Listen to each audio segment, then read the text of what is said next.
Aujourd'hui, je ne suis pas tout seul, et pour fêter la fin de cette série de critiques, il va y avoir un truc très spécial aujourd'hui, puisqu'il va y avoir une baston, un gros fight. Ouais, ça va critiquer là, sévère. Ça va critiquer sévère, puisque ça va être un fight, le Turc versus le Breton. Je vais critiquer ses photos, et il va critiquer les miennes. Ça va saigner.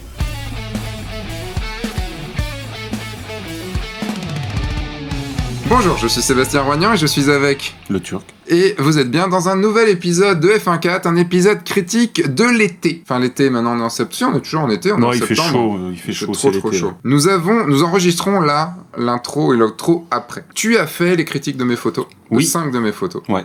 J'ai fait les critiques de 5 de tes photos, mais je n'ai pas écouté ce qu'il a dit, et tu n'as pas écouté... Et je n'ai pas écouté non plus. Normalement, ce que j'ai dit. Non, on va le découvrir. Ouais. Sachant que c'est pas moi qui monte les vidéos, c'est Maxime, donc ça veut dire... On va découvrir tous les deux.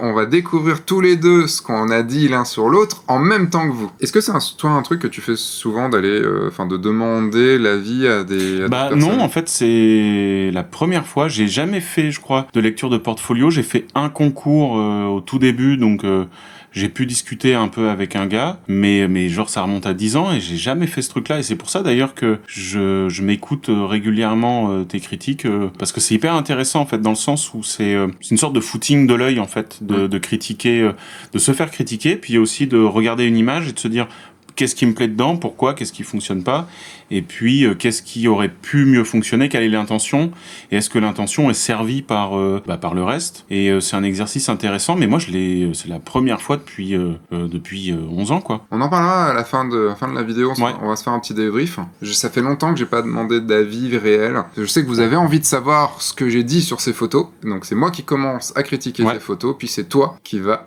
critiquer mes photos. C'est parti. Bon, eh bien, c'est parti. Voyons voir donc le texte que m'a fait le Turc. C'est un garçon, il fait de la photo depuis plus de 5 ans. Il me dit qu'il est plutôt fier de ses photos et de son œil, mais qu'il a encore une très grande marge de progression. Là, je reconnais bien le côté très modeste de cette personne. Enfin, vous verrez, moi, ce que j'ai mis après.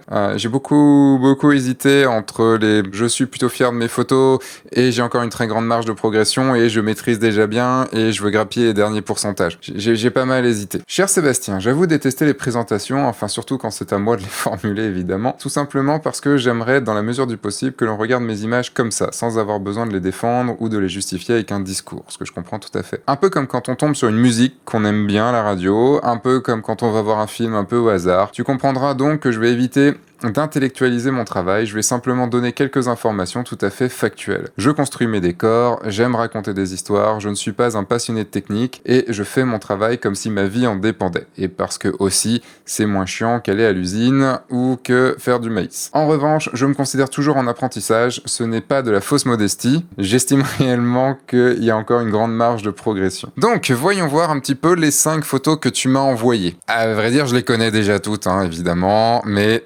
Ok, qu'est-ce que je vais pouvoir dire de tout ça? Donc ici, on a le tombeau des sirènes. Ici, on a Ecce Homo. Ici, on a une photo prise, je sais, sur un workshop. Ici, on a une photo d'Alex Vetter. Et on a une photo donc de son Alice qu'il a pris il y a pas très longtemps. Et forcément, je veux dire, c'est pas mauvais, comme il est pas mauvais le petit gars, quoi. C'est ça le truc, je peux pas dire qu'il soit mauvais. Globalement, tu maîtrises la technique, tu n'es pas un technicien. C'est marrant parce qu'on pourrait penser qu'on est des techniciens. Bon, moi, c'est un truc qui me revient souvent dans la gueule que je suis apparemment technicien. Technicien, pour la tête de beaucoup de monde, c'est parce qu'il y a une photo qui est bien nette, une photo qui est avec des bonnes lumières, bien composée et tout, du coup on est un technicien. Non, on fait juste bien le taf de prendre la photo. Et on va pouvoir voir parce qu'il y a des choses en fait qui sont assez, par rapport à tout ce que j'ai pu dire dans tous les épisodes critiques, il y a des choses qui sont à l'inverse, pas à l'inverse, mais qui sont un peu à l'inverse quand même de ce que j'ai pu dire dans d'autres vidéos. Donc on va pouvoir voir ça. Donc on est sur des mises en scène, on a donc des mises en scène avec des décors construits, il y a un énorme travail, enfin plus ou moins, Celle-là, il y a beaucoup moins de travail, mais on est sur quand même, et celle-là aussi, mais on est quand même sur un gros travail de création. Il y a souvent un truc, c'était Philippe Echaroux qui m'avait dit ça, qui était, que vous pouvez voir d'ailleurs dans la formation avec lui sur F1.4, qu'en fait, on fait souvent, en tant que photographe, on fait souvent des photos pour les photographes, parce que ce sont les autres photographes qui vont voir nos photos. C'est-à-dire que vous allez les diffuser sur un Flickr, un 500 px ou autre, et ce sont des photographes qui sont sur ces sites-là, pas des gens normaux. Et donc, on fait souvent, sans le vouloir, des photos pour les photographes avec le retour d'autres photographes. Et c'est là où c'est compliqué. Je sais que ces photos-là ne sont pas faites pour les photographes. Elles sont faites parce qu'elles doivent sortir, qu'elles doivent exister. Et ça se sent parce que c'est en ça en fait qu'elles sont pas techniques, parce que c'est fait pour raconter une histoire. D'un côté, ce qui fait la richesse de cette photo-ci, par exemple, et pour moi aussi le fait que ce soit extrêmement compliqué, c'est qu'il y a vraiment plusieurs lectures à avoir. Je vais d'abord, moi, me voir en tant que juste spectateur lambda et je vais faire « Oh putain, ah ouais, j'ai mon œil j'ai mon regard qui va partout, je vois ici des mouettes, je vois cette personne avec le harpon, je vois là, d'accord, il y a carrément un sous-marin comme ça, il y a plein de personnes, j'ai envie d'aller tout regarder, il y a une personne ici, je l'avais pas vue, il y a une autre personne, il y a des sirènes, tout ça. Enfin, rien qu'en tant que premier spectateur, je me dis... Ok, je vais m'y attarder sur cette photo parce que vraiment, il y a plein de choses à regarder. C'est-à-dire que d'un point de vue gustatif, si on va aller par là, c'est une espèce d'explosion de saveurs parce qu'il y a 3 milliards de choses. Et on va pouvoir voir sur celle-là aussi que là, c'est encore pire. C'est marrant de commencer par celle-là. Et je pense que tu les as faites dans l'ordre de création. Oui, c'est de la plus ancienne à la plus récente. Vient une deuxième lecture. Et là où c'est un peu frustrant pour moi, en fait, face à une image comme celle-là, je me sens con. Ça peut être une critique envers moi, mais comme une critique aussi une remarque envers le Turc, c'est que pourquoi je me sens con, et ça va être pire sur celle-là, je mettrais vraiment en rapport ces deux images-ci, parce que il y a vraiment tout un côté extrêmement symbolique qui est là, et je sais que la plupart de ces symboliques, je ne les ai pas. C'est-à-dire que j'ai pas la culture nécessaire, la culture artistique, la culture photographique, la culture artistique, puisque peinture, sculpture, depuis la nuit des temps, j'ai pas la culture nécessaire, les références nécessaires pour les comprendre. C'est pour ça que d'un côté, c'est pas grave, parce que gustativement parlant, c'est quand même beaucoup de sucre aux yeux, c'est beaucoup de choses, beaucoup de générosité aux yeux, mais en même temps, je suis un peu mal en regardant ces photos à cause de cette culture qui me manque pour vraiment comprendre, parce que il y a des références bibliques, il y a des références à d'autres peintures, à des peintures que je ne connais pas. Il y a vraiment tout ça qui me gêne. En fait, là, j'ai envie de vous dire sur cette photo ce qui fonctionne, parce que pour moi, je vais aller chercher un petit peu, je vais aller regarder un peu plus dans le détail s'il y a des choses. En fait, même si je vous dirais oui, mais voilà, ça fonctionne pas trop, c'est assumé, puisqu'il y a ces oiseaux qui ont des vis dedans, qui ont les fils et tout. Tout ce qui fait artificiel est assumé, puisqu'il est très visible. C'est compliqué d'aller trouver un truc, mais une critique n'est pas forcément quelque chose qui ne va pas. Allez, je vais pinailler, je vais dire ici que peut-être sur la retouche, allez, il y a un petit trait noir qui est un peu bizarre ici, peut-être que sur la retouche, sur l'intégration de cette personne-là à cet endroit-là, puisque ça a été pris en plusieurs photos, je pense. Enfin, c'est pas que je pense, c'est que je suis quasiment sûr de le savoir. Et que le détourage des cheveux est pas ouf. Allez, je trouve que le détourage ici fait un peu trop compliqué. Enfin, un peu mal fait. Il y a pas grand-chose. C'est difficile. Plein de détails partout. Je vais passer à la prochaine. Ici, alors, je vais le prendre à 100%. Parce qu'à 100%, vous voyez le zoom? Vous voyez l'état de zoom? Wow. Il y a quand même un détail juste de malade, quoi. Faut savoir que cette photo a été faite avec rien. Il y a 0 budget, en fait. Avec des choses qu'il avait déjà, évidemment, des lumières, un appareil photo qu'il avait déjà, mais ça on le compte jamais. 0 budget, pourquoi? Parce que c'est fait avec des bouts d'anciens décors qu'il a mis là. Et j'ai vu, la maquette, elle fait pas plus de ça. Donc après, c'est de l'intégration et tout. Qu'est-ce que je peux fucking dire, quoi? Que tu m'emmerdes, Seb? Bon, là, si, on a un atlas qui porte le monde. Alors voilà, c'est que des Seb partout, c'est que du turc partout, quoi. C'est juste méga bien composé, quoi. Allez, si, ici, là, Pinaille, t'as oublié un truc et c'est gris, t'as peut-être voulu faire blanc comme là, mais c'est gris, donc là, c'est pas beau. Mais en même temps, là, t'as foutu un noir là, donc... Le truc, c'est que les couleurs sont bien gérées. Le fait d'avoir du rouge, enfin, c'est très chaud autour, d'avoir du rouge, puis d'avoir le contraste chaud rouge, froid bleu, chaud jaune, froid bleu. Enfin voilà, chaud rouge, froid bleu. Enfin voilà, c'est extrêmement bien contrasté. C'est bien contrasté, donc c'est vraiment, ça marche bien. De voir ces miniatures qui ont été faites, qui ne sont pas du tout à l'échelle du modèle, et en plus avec les intégrations d'humains dedans. Enfin, à différentes tailles en plus, il n'y a pas de différence de pixels. Alors peut-être les plus petits, il y a des choses qui sont moins là. C'est du temps passé. Je reviendrai peut-être dessus après, mais sur les photos plus simples, parce qu'après on arrive sur 3 photos qui sont quand même qui sont plus simples. On va pouvoir voir ce qui fonctionne et ce qui fonctionne moins, enfin ce qui fonctionne surtout, je vais pas dire de beaucoup de choses de plus quoi. Photo donc avec juste quelques bouts de décor, hein. Là on a un piano, on a un micro et puis un fond. Ce qui est drôle dans cette photo, c'est que contrairement à ce que j'ai beaucoup pu dire, c'est-à-dire de ne pas couper, enfin pas de pas couper mais de bien couper, là ce qui est marrant c'est qu'il n'y a pas un sujet ici qui est pas coupé. C'est-à-dire que elle est coupée, lui il est coupé et elle est coupée au niveau des cheveux. Pourtant, on se dirait que c'est intéressant, elle a quand même une belle coupe de cheveux, donc pourquoi couper? Au niveau de la composition, elle est un peu chelou quand même cette photo, puisque si on prend les points de force et les lignes de force, on a deux verticales, les deux lignes de force verticales, donc elle qui est droite. Il n'y a plus rien ici, mais on a quand même une droite qui arrive comme ça, et puis qui arrive en plus sur la main du pianiste. Et on a ce micro-là, avec le pied du micro, les deux mains, et encore la main du pianiste ici. Donc on a une composition, elle passe par ces deux mains, cette main-là. Si sa main, elle, avait été sur le point de force ici, ça aurait peut-être été trop, puisque ça aurait été peut-être trop droit. Il a fallu casser un petit peu le truc. Comme ici, la cigarette qui est la seule ligne vraiment horizontale, et qui est très visible parce qu'elle est lumineuse, donc elle vient casser aussi un petit peu le truc. Au niveau lumière, la lumière a été mise ici sur elle, donc on voit plus son visage en premier.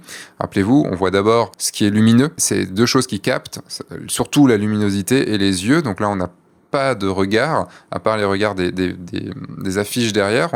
Elle a les yeux fermés, mais on a de la lumière qui arrive ici. Donc globalement, si je ferme les yeux comme ça et que je regarde, première chose qui m'arrive quand même, c'est plutôt là. Et ça va descendre tout de suite, peut-être par ici, mais plutôt ça va s'arrêter ici par le blanc des touches, qui va me faire une sorte de mur de luminosité qui va me permettre de remonter. Et donc je vais potentiellement faire ça. Enfin une espèce de L, peut-être ça. Un petit jeu de regard entre les quatre. Et ce qui est marrant, c'est qu'il n'y a rien ici au milieu. Il y a rien en fait, puisque c'est le piano, tout ça. Et en fait, le regard, il va tourner entre tout ça. Dans les choses qui sont pour moi juste dans le pinaillage que je vais avoir, si la photo fonctionne, si l'histoire fonctionne, enfin l'ambiance fonctionne, parce que là on est vraiment sur une ambiance de bar de jazz, on va dire, de bar peut-être c'est un peu étriqué quand même, quoi. Je dirais ça. Mais c'est par rapport aux autres photos, c'est que ça fait un peu étriqué. Le fait qu'il soit coupé, volontairement coupé, c'est ça le truc, volontairement coupé. C'est voulu en fait que ce soit étriqué. Ce qui est marrant aussi, c'est que là, il y a le chapeau qui vient accrocher le genou. On a ici son bras qui vient quasiment accrocher sa robe. Et donc, en fait, tous les persos, sans se toucher, comme se lient aussi un peu. Je ne sais pas si c'est une bonne chose, parce que là c'est en entre-deux. Là pareil, c'est juste un entre-deux, ça touche mais ça touche pas. J'arrive pas à dire si c'est une bonne chose ou pas au niveau compo. Mais je le répète, ce sont des détails. À ce niveau-là de photo, ce sont des détails. Et je dis pas ça parce que Seb est mon ami. Je dis ça parce que quand une photo fonctionne, on va être prêt à pardonner des choses. Je dirais juste, il y a vraiment un truc qui me gêne, enfin deux choses qui me gênent, c'est ce blanc ici, que je ne comprends pas. C'est peut-être voulu faire une espèce de reflet dans le métal du micro, mais je ne comprends pas. En fait, comme une espèce de lumière divine qui arrive dessus, je vois pas comment et pourquoi il y aurait ce trait de lumière. Et là, les affiches qui ressortent juste un tout petit peu, qui ressortent trop peu pour qu'on comprenne vraiment ce que c'est. Et donc, ça fait comme si la robe rebiquait ou autre. Dans les détails que je peux voir. Ici, la bague qui attire un petit peu l'attention sur un coin comme ça, puisque, elle brille. Donc voilà, dans les choses, dans les détails que j'irai chercher. Ensuite, sur cette photo, donc, en fait, elle est osée. Elle est osée parce que il y a 3 niveaux. En fait, il y a 3 plans qui sont quasiment dans le même plan, puisqu'on est sur même sur une impression de profondeur, on est sur 1 mètre de distance, quoi. Il y a 3 plans, pourquoi? Parce qu'il y a Alex en bas, parce qu'il y a ce vortex au milieu, cette espèce de bouche. Bon, après, moi, je sais que c'est une bouche, mais là, on comprend quand même globalement que ce sont des dents, mais on va dire qu'on sait pas. Et c'est ce haut qui ressemble du coup à des dents au-dessus. On a un univers très chaud, une homogénéité de couleurs, puisqu'on est quand même sur du chaud, du rouge, jaune, orangé, violet, donc on est quand même sur des un peu monochrome. Même ici, son pull est rouge, et sa tête, lui est bleue, avec quand même des lèvres rouges, et le chapeau vert comme ça ici. Et en fait, ce vert vient vraiment accrocher le regard parce que tout est chaud, sauf ici, on a un vert un tout petit peu chaud quand même, mais non, un vert froid plutôt, non, j'appellerais ça plutôt un vert froid. Et ce bleu, mais matiné quand même de rouge et de violet, puisqu'on a cette lumière qui apporte ça. Le regard, avec juste cet œil qui nous captive, qui en plus est vert, pas le même vert, mais c'est vert quand même comme le chapeau, qui est en plus sur un point de force, quasiment, enfin le chapeau était sur un point de force, donc la tête est globalement quand même sur un point de force. On voit que le premier plan est sur les tiers du bas, que le chapeau et le vortex sont dans le milieu, tiers du milieu, et que les dents sont sur le tiers du haut. C'est bien composé. Quand même, dans les trucs qui me gênent, qui je trouve viennent perturber l'image et qui viennent... Pourquoi? En fait, ça sert à rien. Moi, j'aime beaucoup épurer à mort mes images quand je suis dans une mise en scène, parce que tout ce qui ne sert pas en fait la photo, pour moi, et ne sert à rien. C'est-à-dire ne devrait pas être là. Les choses qui me gênent, c'est ici.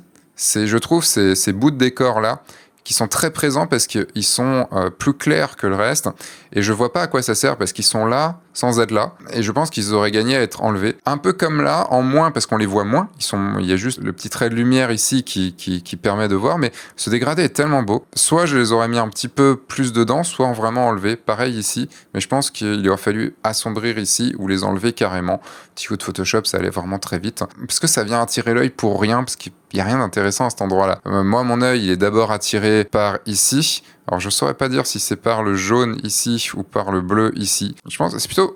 Moi, mon œil est d'abord attiré par le jaune, puis arrive ici, sur le côté lumineux du visage avec ce chapeau. Et ensuite, je vais aller vers le vortex et je vais réussir à me sortir de ce vortex pour aller sur les dents ici, puis à revenir. Et les autre chose qui me gêne aussi, c'est le petit rouge là, ici, qu'il y a sur le vert du chapeau. Je trouve il fait pas naturel. Alors, il est là parce qu'il y a une lumière, hein, c'est certain, parce qu'on voit la lumière qu'il y a ici, mais je trouve qu'il a juste une tache, il a pas un beau dégradé, je pense que du coup il dessert un peu le truc. Pareil, je pinaille en fait, hein, quoique, ça je suis pas là pour dire moi ce que j'aurais fait, moi ce que j'aurais pas fait, mais je pense que c'est à enlever quand même. Mais on a quand même cette espèce de photo qui me donne une impression d'être méchant. Enfin, pas d'un être méchant, d'un être manipulateur, même si c'est très, flippant, dans le sens où ça fait peur. C'est angoissant d'avoir imaginez que dans la vraie vie, vous ayez un vortex comme ça et des dents derrière vous. Il est pas très, très, très serein, je pense, quand même. Mais lui, il a l'air de maîtriser. Il a même, je dirais, l'air de venir de là-bas. Et il te dit, toi, je vais pas te louper. Et c'est marrant parce que c'est quand même un visage assez féminin, assez, en plus avec ce rouge à lèvres. Enfin, c'est marrant ce côté vraiment féminin-masculin qui va bien en plus avec cette personne, parce que c'est Alex Vetter que vous avez pu voir dans le film Miss. Il y a ce côté féminin en fait. Du coup, ça passe bien. Avec le côté très dur, très méchant, très, très diable derrière. Et on finit par cette photo-là. Le ratio est très bizarre. C'est toujours un truc que j'ai du mal à comprendre, ces ratios qui changent tout le temps. Enfin, ces ratios qui ne sont pas des vrais ratios, puisque là, on est en 1-1. Le 4/3, c'est ça, mais voilà, on n'y est pas du tout. Donc je sais pas, c'est pas un ratio, c'est un 5-7, non, non. C'est un ratio, c'est rien en fait, ce ratio. J'ai du mal à comprendre ces ratios. Après, je sais, pour le connaître, qu'il s'en fout un peu. Moi, j'aime bien me raccrocher toujours à du ratio. Qu'est-ce qu'elle me dit? On a 3 personnes, on découvre d'abord cette personne ici, puis celle-là, puis lui qui est un peu caché. Il y a une voiture, il y a un espèce d'arbre derrière, tout chelou, un gâteau, c'est marqué Alice. Ça doit être un truc un peu à la Alice au Pays des Merveilles. C'est un thème qui, moi perso, ce thème, il me sort par les trous de nez parce qu'il n'y a pas une semaine où on ne voit pas un thème Alice au Pays des Merveilles, que ce soit en film, en série, en livre, en photo et tout. Et ça a tendance quand même à me sortir un petit peu par les trous de nez, ce truc. Après, c'est pas la Alice au moins, c'est pas la Alice de Disney au moins. Ici, on a une composition en triangle, puisqu'en plus, on a cette porte-cigarette qui fait vraiment schlag comme ça, qui fait le trait entre sa tête à lui, sa tête à elle. On a son bras qui amène ici, puis on a l'axe de Christophe ici qui part vers l'autre personne. Donc on a vraiment une composition en triangle et l'œil il reste. On a un peu plus de luminosité sur elle, un peu moins sur lui, encore un peu moins sur lui. Donc on est d'abord attiré là et il y a un sens de lecture qui va plutôt globalement faire ça, même si j'ai plutôt tendance moi à aller dans le sens inverse des aiguilles d'une montre. Mais je pense que c'est plutôt fait. En fait, qu'est-ce qui me fait aller dans ce sens-là, c'est que là j'ai l'impression d'avoir une flèche qui va vers elle. Pourquoi ça attire aussi? Puisqu'on a chaud, froid pour le bord des lunettes et chaud pour l'intérieur des lunettes. Après, je trouve globalement cette image fouillis, oui, mais pas fouillis parce qu'il y a beaucoup de choses, fouillis parce qu'il y a une fumée qui vient enlever un petit peu tout. Qui rajoute du mystère, évidemment, c'est de la fumée, mais qui aussi aplatit un petit peu tout le décor arrière et vient de perdre des détails et j'ai l'impression en fait de mal voir. Comme si, comme avant, j'enlevais mes lunettes et que je voyais un peu flou, que je voyais un peu le devant un peu net, mais que j'avais du mal à vraiment, ou comme là, j'ai une lumière dans la gueule, j'ai enlevé la lumière pour voir, j'ai enlevé la lumière que j'avais dans la gueule et c'est vrai que comme on a plein de détails quand même dans le sombre, là, avec la lumière que j'ai dans la gueule qui est très forte, forcément ça me fait perdre. Donc j'enlève ce que j'ai dit avant. Je vais enlever juste la lumière qui est devant moi. Mais quand même, la fumée a vraiment enlevé du détail. Ça manque un peu, je trouve, de détail. Enfin, de détail. Ça manque pas de détail, mais tout est un peu flouté. Après, je dirais, c'est le pays imaginaire d'Alice, donc voilà. Bon, un petit truc ici que j'aurais enlevé là, parce que ça attire un peu l'attention. C'est un exercice méga difficile. Là, en fait, pour pouvoir critiquer ces photos, pour pouvoir avoir vraiment avec ce niveau, en fait, là, de réalisation, j'ai été pinaillé, mais c'est vraiment pour pinailler. Avec ce niveau de réalisation, le truc qui irait vraiment, c'est de tout simplement discuter avec lui et de voir ce qu'il voulait faire. Bon, on va le voir maintenant avec le texte qu'il a écrit, mais surtout vraiment d'échanger avec lui pour essayer de comprendre un petit peu plus. Ecce Homo, issu de la série Opera Mundi, qui est basée sur un travail de maquette et d'incrustation, la seule série dans laquelle je me suis servi de Photoshop à ces fins-là.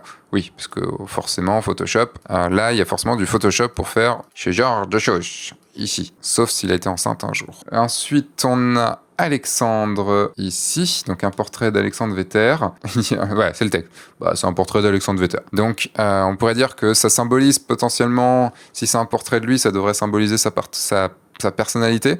Après, je le connais pas pour pouvoir dire tout ça. Enfin, je le connais pas personnellement. Dans ce que j'ai dit, ça allait. Donc ça peut le faire. Le tombeau des Lucioles.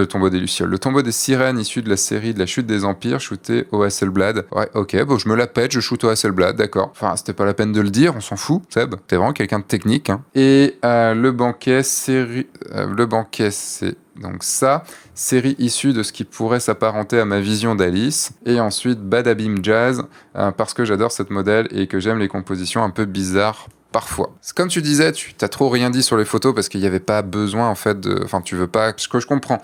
Ne faites pas ça. C'est juste parce que c'est juste parce que le Turc, voilà, il sait ce qu'il fait et c'est vrai que ces photos-là n'ont pas besoin. Moi, pour faire les critiques de vos photos, j'ai besoin de voir tout ça parce que j'ai besoin de voir votre intention. Et le truc, c'est que je connais les intentions de Seb aussi. Donc voilà, exercice très compliqué. J'ai hâte de voir ce que lui va dire de mes photos. Je pense que je lui ai laissé des photos qui permettaient peut-être d'aller un peu plus dans une certaine critique de certains défauts. On va voir. Je ne sais pas, je découvrirai avec vous ces critiques. Là, je ne vais pas écouter ce qu'il a dit et je ne vais pas regarder la vidéo avant de la diffuser. Et maintenant, je vais laisser la place au Turc. Magie! Donc, c'est parti, je vais essayer de faire comme si je te connaissais pas. Je vais lire comme toi ton texte d'introduction. Alors, ai-je vraiment besoin de me présenter? Tu me connais bien et normalement, celles et ceux qui regarderont cette vidéo aussi, vu que j'en suis le présentateur depuis 9 ans. En effet, tu verras des photos de mise en scène et des photos sur le vif en mariage. J'attends de toi d'être le plus dur possible. Fais-moi pleurer et me sentir une grosse merde pour que je puisse m'améliorer. Je suis plutôt fier de toutes les photos que je te montre, même si je vois les défauts qui existent. Je veux savoir si tu en vois d'autres ou si mon œil est bon. Sache que quoi que tu dises, je t'aimerai quand même. De toute façon, je suis ton témoin. Donc on est liés pour la vie maintenant. pour le meilleur et pour le pire. Ah putain, il m'a trollé dès le début. Parce qu'il m'a à la fois attendri et dit que je pouvais l'assassiner. Donc c'est déjà quelqu'un d'intelligent, voire de perfide. On y va, c'est ça, il faut regarder les images. Donc les mises en scène de Seb, ok, ouais, donc on a des choses assez différentes, hein, déjà, on peut le voir. Un photographe éclectique, ah bah tiens, bon, en tout cas, il y a des très beaux modèles. Ce que je peux dire, c'est que sur les 5 images, il y a au moins un beau gosse. Et maintenant, je veux grappiller les derniers pourcentages d'amélioration. Ok, donc il fait de la photo depuis plus de 5 ans, évidemment. Déjà, photographe éclectique, dans le sens où c'est quelqu'un qui doit effectivement, selon moi, avoir une discipline privilégiée, et à côté, alors pas à 50%, pas à 90-10, mais il y a forcément quelque chose qui est majoritaire dans sa production. Je vais faire comme si vraiment je le connaissais pas. C'est quelqu'un effectivement qui est venu du portrait, qui est venu de la composition en milieu non maîtrisé et naturel, qui s'est mis ensuite à faire de la mise en scène. Alors, techniquement, je vois pas ce que je peux dire. Franchement, là, je vais être sincère, hein, même si j'aurais envie de t'assassiner, je regarde toutes les images, on va regarder la première. Techniquement, tout est maîtrisé, de toute manière, que ça soit sur cette image-là, enfin, on va dire que ça soit sur les mises en scène, ou alors sur les portraits. Elle est géniale, celle-là, parce qu'on est vraiment une famille italienne. Parce qu'il faut 2 talents, évidemment. Il y a le talent technique, c'est évidemment celui qu'on va regarder en premier, mais il y a toujours aussi un espèce de talent humain, et un talent aussi dans les yeux pour cadrer, pour choper le bon mouvement. Donc Seb a les deux. Après, étant donné que il m'a montré aussi des images de mise en scène, et que on va dire que c'est un peu plus mon domaine d'expertise, je vais commencer par celle-ci. La première, elle est assez marrante, dans le sens où, déjà sur les 2 images qu'il m'a montré, il y a une cohérence, homogénéité, parce que c'est en gros, là c'est un détournement, là c'est effectivement probablement un détournement des Dents de la Mer, donc détournement avec peluche. La composition est assez intelligente, dans le sens où il a évité l'écueil de tout centrer, et on va dire de tout montrer. Donc les quelques bouées qui sont hors cadre, enfin qui sont coupées et qui rentrent dans le champ, apportent le dynamisme nécessaire à l'image. Ça déjà c'est assez maîtrisé. Sur la composition déjà, parce que c'est vraiment ce qui va frapper. Le truc qui frappe dans cette image, c'est évidemment la multitude d'informations. Moi, ce qui me gêne en fait, c'est que je ne sais pas quoi faire à mes yeux. Je sais pas encore quoi regarder. C'est-à-dire que le personnage principal, donc on va dire, on est quand même obligé de penser qu'il y a un personnage principal, c'est-à-dire au moins un sujet principal, soit le requin, soit le mec sur sa bouée.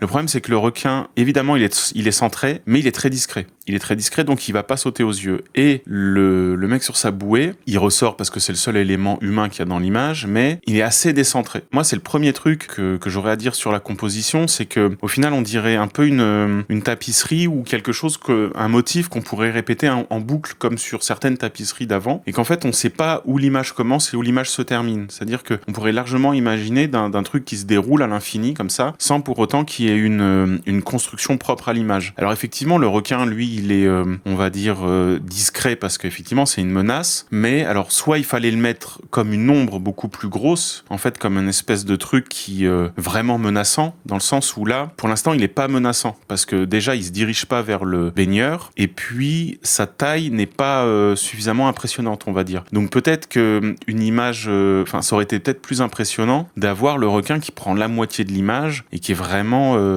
énorme, et qui lui-même, dans sa position, nous amènerait vers peut-être le baigneur. Par contre, il y a, au niveau de la gestion des couleurs, il y a quelque chose qui attirera toujours notre attention dans cette image-là, et mon œil, depuis tout à l'heure, ne fait que ça, c'est la bouée orange, au-dessus, à gauche du requin. En fait, étant donné que le orange est la complémentaire du bleu, c'est ça qui ressort. Inévitablement, notre œil est coincé, limite, sur cette bouée orange. Et donc, c'est normal, parce que c'est elle qui ressort le mieux sur le bleu. Donc, forcément, notre œil est aimanté vers ça. Peut-être que le orange, il aurait fallu le mettre pour la bouée du baigneur, parce que ça aurait permis d'attirer facilement et simplement sur le baigneur, sans qu'on ait besoin de le placer à un endroit spécial.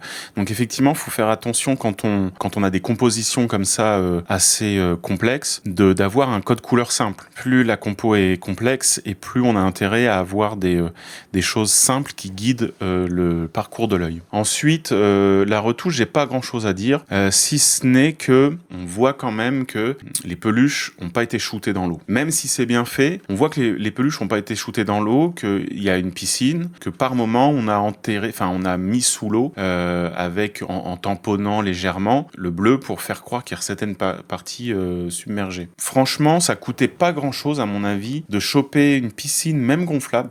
Moi je parle comme ça parce que c'est quand on veut faire de la mise en scène, je pense que plus on s'évite, même quand on veut faire du Photoshop, j'ai envie de dire que plus on fait de travail en amont, plus Photoshop va être facile. Et je pense qu'en fait, il suffisait d'acheter une piscine gonflable, de la shooter d'en haut, et puis en fait, sans besoin, en plus avoir besoin de détourer la peluche, on allait prendre en fait juste le rond de la piscine autour comme ça et on l'intégrait. Ce qui fait qu'on aurait eu une intégration beaucoup plus réaliste dans le sens où on aurait eu un vrai effet mouillé et on aurait eu les espèces de petits bords blancs qu'il y a aux abords des endroits qui touchent l'eau. En fait, on aurait senti la peluche toucher l'eau un peu plus, voilà. Là, c'est super bien fait. Là, j'ai quasiment rien à dire au niveau du requin, mais on sent ici, là, aux endroits, l'eau doit laisser une trace ici sur la peluche. Après, le reste est bien éclairé, il y a de la cohérence dans l'éclairage, il n'y a pas de problème. Voilà ce que j'ai à dire sur cette image-là. Alors, le petit Jurassic Park, moi je le sais, donc je sais que ça s'est fait en maquette. J'aurais pu quasi le deviner, en fait.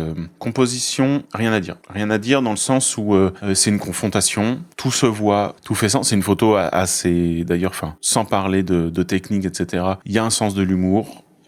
Qu'on reconnaît aisément chez Seb. Il y a une culture populaire derrière. Il y a le Lego, il y a le Toy Story. C'est un mix d'une culture pop bien ancrée chez le photographe et en plus servi par une composition qui est impeccable. J'ai pas grand chose à dire en fait.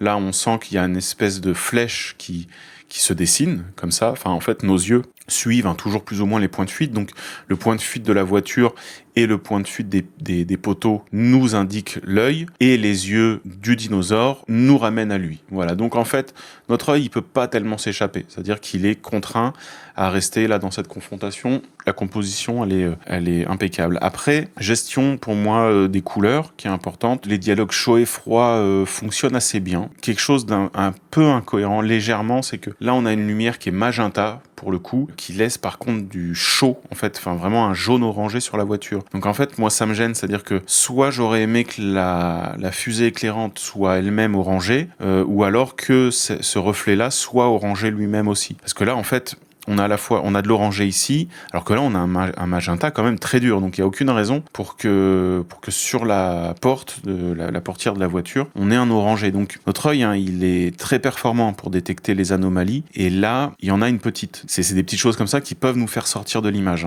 Notre œil, dès qu'il sent quelque chose de pas cohérent, il se dit c'est pas réel. Mais le reste, le chaud, le froid dialoguent assez bien.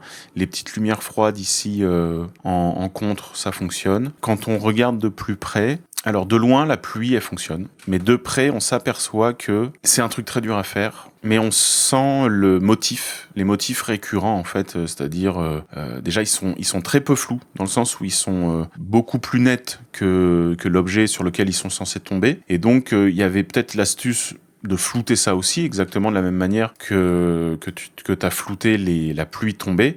Mais regarde, quand on regarde par exemple les rayons de pluie tombée et puis les gouttes qui tombent, alors les gouttes sont hyper nette, très piquée, et la pluie qui tombe, elle, est floue. Donc je pense que tu aurais largement pu flouter cette partie-là, ce qui aurait moins fait l'effet pointillé, en fait. Soit ça, ou alors, exactement comme font beaucoup de retoucheurs, tu aurais pu aussi prendre des vrais effets, c'est-à-dire soit le générer toi-même, en fait, shooter à un moment donné, en grand, évidemment, de l'eau qui tombe sur une paroi, et tu aurais pu shooter ça sur fond noir, et ensuite, tout ce qui est sur fond noir, comme de la fumée ou etc., comme tous des effets de texture sur fond noir, ça c'est assez facile à faire en fait, et c'est je trouve ça moins chiant que Photoshop et plus performant au niveau du rendu de toute manière. Je pense que pareil, hein, pour les vêtements, ça aurait pas été trop que tu les mouilles aussi, parce qu'un vêtement mouillé va plus briller, il va être plus collant au corps, etc. Donc pareil pour le chapeau, on se serait attendu à voir des gouttes qui tombent, etc. On aurait aimé sentir sur le personnage la vraie texture d'eau, enfin le plof des vêtements qui sont trempés, quoi. Après, ce qui est drôle, ce que j'aime bien, c'est que voilà, genre de truc qui se repère vraiment pas au début de l'image, mais plus on s'attarde sur l'image et plus on voit des espèces de petits détails, et les petits gamins peluches planqués là sous la Jeep. En fait, pour moi aussi, il y a la gestion des flous, hein. Il se voit de près. On pourrait se dire ouais, mais il y a pas besoin de zoomer comme ça, mais en fait, il se voit de loin aussi. C'est-à-dire qu'on sent qu'il y a une netteté sur le dinosaure qui est démesurée par rapport au flou qu'il y a derrière. Alors soit derrière c'est trop flou et lui il est trop net, ou lui en fait est trop net, c'est-à-dire que l'œil pardonnera toujours un espèce de flou artistique, parce que pour lui il le conçoit comme étant réel, mais un truc trop précis, il va sentir l'arnaque. Donc je pense qu'il faut faire gaffe à ça, en fait, à pas essayer de faire plutôt une image réaliste plutôt qu'une image forcément extrêmement piquée et précise. Voilà sur ce que j'ai à dire sur les photos de mise en scène. En fait, je pense qu'il faut s'autoriser globalement à un peu plus shooter en vrai, passer moins de temps sur Photoshop et plus de temps à la prise de vue. Ça peut faire une très bonne série, à condition que la retouche soit impeccable, parce que là, c'est là-dessus où en fait on va t'attendre, et là-dessus où ce sera impardonnable, on va dire. C'est-à-dire que c'est drôle parce que c'est extrêmement bien fait. Et pour que ça soit bien fait, il faut peut-être être moins feignant à la prise et s'économiser du temps sur Photoshop. Mais en tout cas, sur le reste, sur l'idée, sur la composition, je vais pas trouver des défauts alors qu'il y en a pas. Les autres images. Alors, effectivement, là, pour moi, ça va être plus dur de parler de ça parce que c'est pas du tout ce que je fais. Mais je suis capable d'aimer et de jauger une image comme ça parce que j'en regarde beaucoup. Cette image-là, elle est une grande poésie pour moi, parce elle nous rappelle tous le patriarche en bout de table, les repas de famille animés, le brouhaha, enfin on entend le repas, on se reconnaît beaucoup dans cette image. Et puis il y a beaucoup d'humains, il y a beaucoup de visages, d'expressions différentes. Et puis aussi, il y a quelque chose, on va parler de la composition, qui est extrêmement bien composé, parce qu'il y a ce que moi j'appelle toujours, enfin le triangle, hein, qu'on retrouve dans la plupart dans beaucoup de peintures, dans beaucoup de photos. Le triangle est une forme parfaite pour composer une photo comme ça en format paysage, parce qu'en fait on peut faire le tour et on voit qu'en fait effectivement il y a une pyramide comme ça autour de ce personnage central, ce qui fait que en fait notre œil ne s'ennuie jamais, parce que vous voyez là, cet œil va nous ramener vers là forcément vers là. Lui, il nous ramène ici, elle nous ramène là, elle nous ramène là, et toutes les mains, en fait, même le regard le convoi pas nous ramène là, les mains nous ramènent là, et en fait, le personnage central est désigné, en fait. On peut pas le louper. La gestion du noir et blanc, j'en fais pas du tout, mais celui-ci il est beau, c'est un vrai noir et blanc. Il y a ce qu'il faut en contraste et il y a ce qu'il faut en détail. Très très compliqué hein, pour moi de dire que dans cette image-là il y a encore des choses à améliorer, parce que elle existe, elle est là cette image, et on dirait qu'elle a toujours existé. Donc je vais pas inventer. Hein, peut-être que tout à l'heure je vais revenir et puis on verra. Alors cette image-là, pareil, elle est elle est en même temps très drôle et très émouvante, parce qu'il y a tout, il y a le sourire, il y a le rire, les larmes, et puis il y a moi ce que j'appelle dans mes masterclass le billard à 3 bandes, c'est-à-dire l'œil qui peut se balader entre 3 sujets, 3 points de l'image. Ça veut pas dire 3 personnages, mais 3 pôles d'intérêt. Donc il y a évidemment ce couple amoureux qui se regarde, elle qui se marre en voyant, je sais pas, peut-être les parents ou les amis chialer ici. Notre œil, il va toujours faire cette balade-là, ici, là, entre les 3 personnages. Et ce petit truc, alors, si on le laisse, c'est qu'on l'aime bien. Cette espèce de petit voyeur de photographe en haut. Moi, j'aime bien. Donc, je pense que Seb, évidemment, l'a vu et donc l'a laissé à dessin. J'ai absolument rien à dire sur une image comme ça. Elle est drôle, ça, on dirait du Alex Webb. Et cette photo-là, qu'est-ce que tu veux que je dise ? C'est un portrait. En fait, ce que j'aime dans ce portrait, c'est que on m'a toujours catalogué comme ténébreux, ou sur les photos comme quelqu'un qui fait la tête, etc. Et au moins sur cette image, j'ai l'air d'un mec sympa, on va dire, à qui on a plutôt envie de parler. Et je pense que Un bon portrait, c'est révéler aussi à la fois ce qu'est la personne, mais en même temps, c'est révéler ce qu'on voit de la personne. Donc j'ai l'impression que Seb me voit comme un mec plutôt sympa, vu que c'est l'image qu'il a fait de moi. Moi, je considère que toute photo est une photo mise en scène de toute manière, et de la manière dont il m'a mis en scène, avec le regard éclairant, avec ce sourire, cette espèce de nonchalance, il me voit comme ça. Donc en fait, c'est un beau portrait dans le sens où effectivement, c'est un révélateur à la fois de ce que pense le photographe et peut-être de ce qu'est un peu le photographié. C'est un beau portrait. Moi, j'aurais demandé au photographié d'ajuster sa chemise parce que c'est vilain. Toujours un truc. Alors moi, je sais pas parce que des portraits comme ça, j'en fais rarement, donc je ne sais pas jusqu'à quel point on peut embellir la personne pour légèrement, voilà, pour la flatter un tout petit peu. Moi, je pense que pour quelqu'un d'autre, pour moi aussi, je l'admets, je me serais flatté. C'est-à-dire peut-être que je me serais enlevé les 2-3 poils qui dépassent du nez. J'aurais nettoyé un petit peu ma peau qui laisse dépasser des petits poils, des trucs comme ça, des sourcils un peu récalcitrants, on va dire. Je me serais autorisé ça. Si j'avais eu à photographier quelqu'un, parce que j'aime bien en fait que la personne juste à changer 2-3 détails se trouve bien. Et donc moi j'aurais viré ces petits trucs là. Après ça se défend. Enfin moi c'est peut-être un défaut que j'ai de faire ça. Donc peut-être qu'il faut pas le faire du tout. Peut-être qu'il faut rester dans le brut le plus pur. Composition centrée. L'éclairage est bien, la petite lueur dans les yeux. En fait, globalement, si je dois reprendre mes critiques, je vais l'admettre, hein, j'ai aucune critique à faire, j'ai aucune expertise à parler de ces images-là. Il faudrait un jour que tu fasses un recueil, avec autorisation évidemment, mais de tes plus belles photos de mariage, parce qu'il y a quelque chose de fort en fait dans ces images-là. En mise en scène, il va falloir que tu trouves un processus de création qui te fasse décoller de ton ordi, dans le sens où on sent que t'aimes passer du temps sur Photoshop, mais en fait, par moment, à temps égal, voire en temps inférieur, en shooting, on a des meilleurs résultats, on a quelque chose qui, pour l'œil, nous permet de rentrer dans l'image et d'y croire, en fait. Parce que l'importance, dans une image comme ça, c'est qu'on y croit, qu'il faut offrir à l'œil tout ce dont il a besoin. Et par moment, surtout dans la retouche comme ça, ce sont des petits détails. Dans de la mer, pas grand chose à dire dessus, l'intention est de reprendre la scène. Voilà, le film selon mon imaginaire, Jurassic Park. Alors, la 3, cette image-là, une scène de préparatif de mariage comme je les aime, il y a de l'animation, je suis resté plusieurs minutes au bout de cette table, le temps que tout le monde s'aligne au mieux. 4, fin de cérémonie religieuse, c'est le moment où ils se sont dit oui, des embrassades partout, j'ai voulu lier tout ce qui se passait entre les mariés d'un côté et les parents au premier rang. Bah oui, il y a tout en fait dans cette image. Un portrait de toi, ça c'est pour celle-ci évidemment. Ce n'est pas évident de prendre ses amis en photo, surtout en peu de temps. Je ne sais pas si je suis vraiment arrivé. Et bah oui, tu y es arrivé parce que c'est un vrai portrait dans le sens où tu as révélé la personne et tu as révélé aussi ce que toi un petit peu tu pensais. Le travail du Turc, c'est surfait. Si j'avais son budget, je ferais mieux. Ça, c'est les petits mots qu'il m'a laissé pour la critique. Sincèrement, j'ai voulu être vindicatif. Hein. J'aurais aimé te faire pleurer, ça m'aurait fait vraiment plaisir. Mais je te ferai pleurer autrement. Je vais trouver d'autres trucs. Mais par ma critique, non, je vais pas forcer le trait pour forcer le trait, je vais te faire pleurer autrement. À très vite. Je ne sais pas toujours pas ce que t'as dit. Bah non, je sais pas non plus. Pas. On en discutera, on se fera un petit truc. Ouais. Peut-être sur Insta. Abonnez-vous à @fun4 et à @leturc. On se fera un petit live peut-être. Ça se trouve, il y a des trucs qu'eux ont vus. Moi, je suis assez curieux. On pourra lire dans les commentaires, puisque l'idée c'est que dans les commentaires, vous mettiez évidemment ce que vous avez pensé des photos.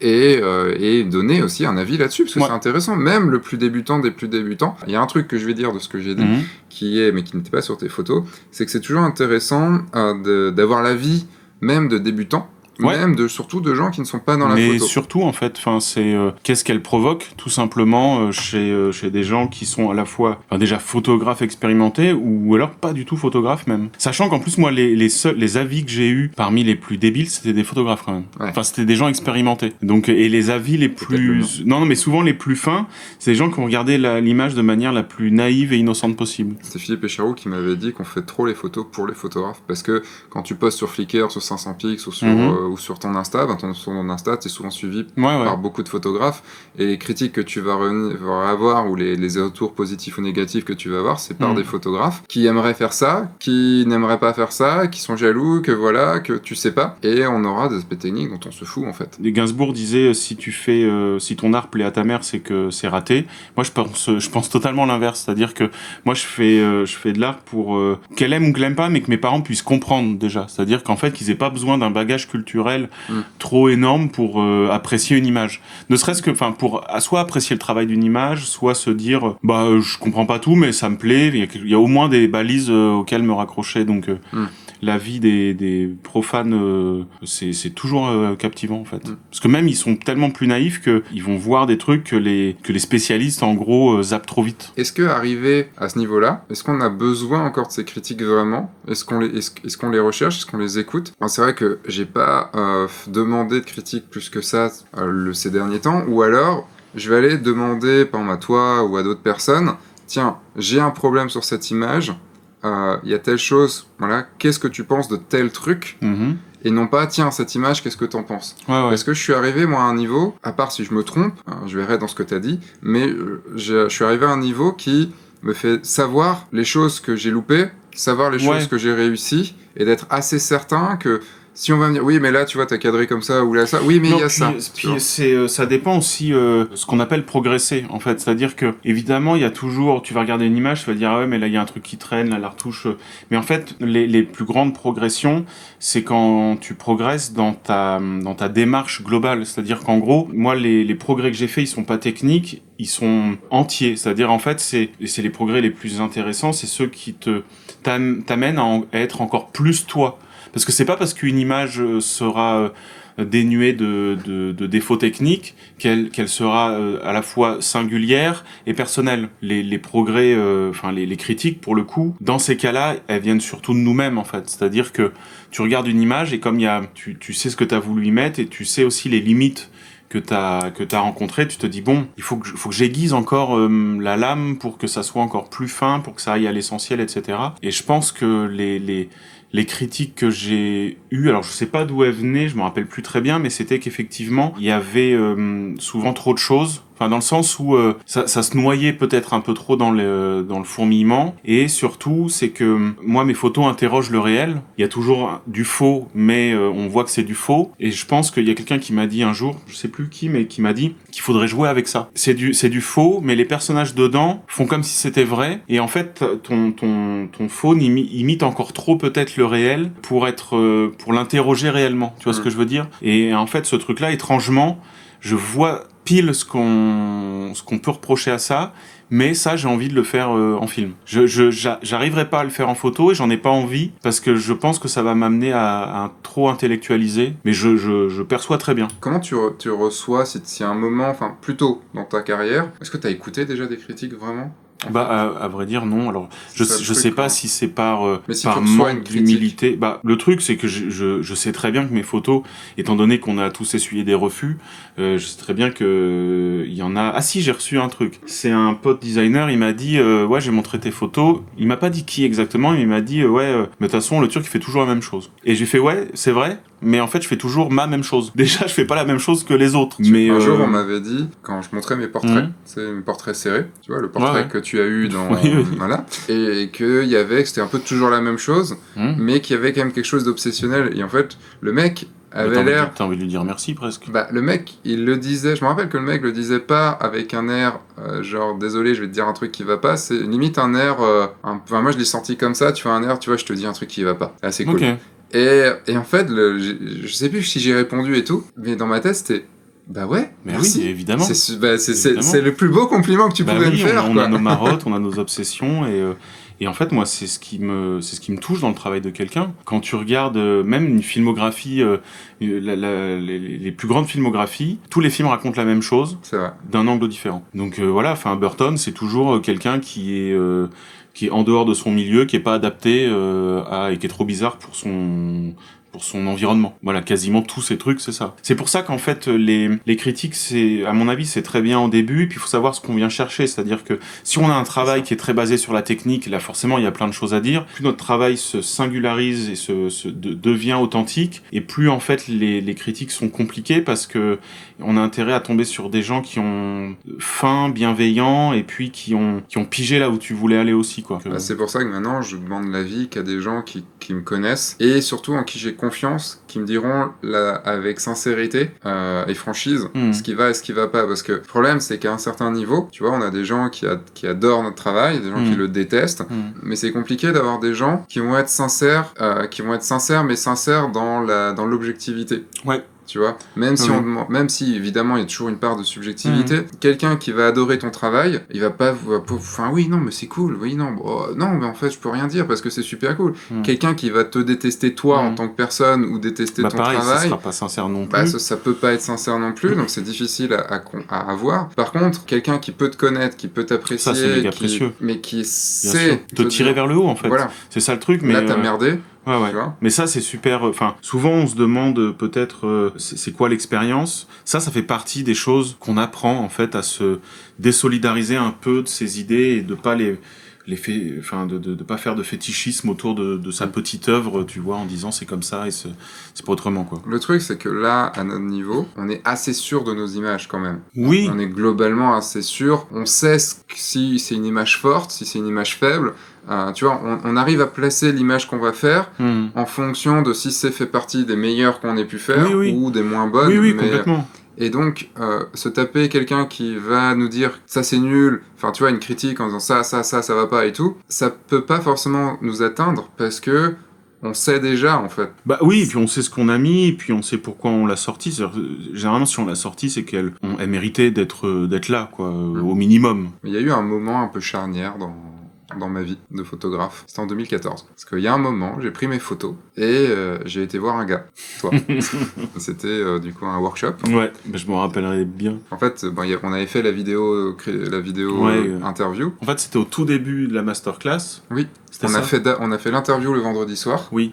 Et après, c'était la masterclass samedi dimanche. Mais tu m'as montré tes images au tout début. J'ai dû te les montrer un peu pendant l'interview. Ouais. Et encore que. Et en fait, après, tu t'étais genre à midi ou autre, oui, je m'étais mis posé, voilà, et je t'avais amené des photos de Soledad. Ouais, le livre n'existait pas du tout à l'époque, hein, bien sûr. En plus, tu m'as fait le plaisir après de faire la préface de Soledad. En fait, je t'amenais mes photos en sachant ce qu'elles valaient pour moi. Tu venais pas chercher une critique en fait. Je venais chercher une approbation de quelqu'un. J'aurais pu très bien me tromper, t'aurais pu être un gros connard et tu vois, et me dire bon, mais la façon dont t'aurais répondu, je me serais dit ça sert à rien, tu vois. J'estimais beaucoup ton travail, j'estime encore, t'inquiète pas, mais j'estimais beaucoup ton travail et je me suis dit bon, je veux son avis à lui.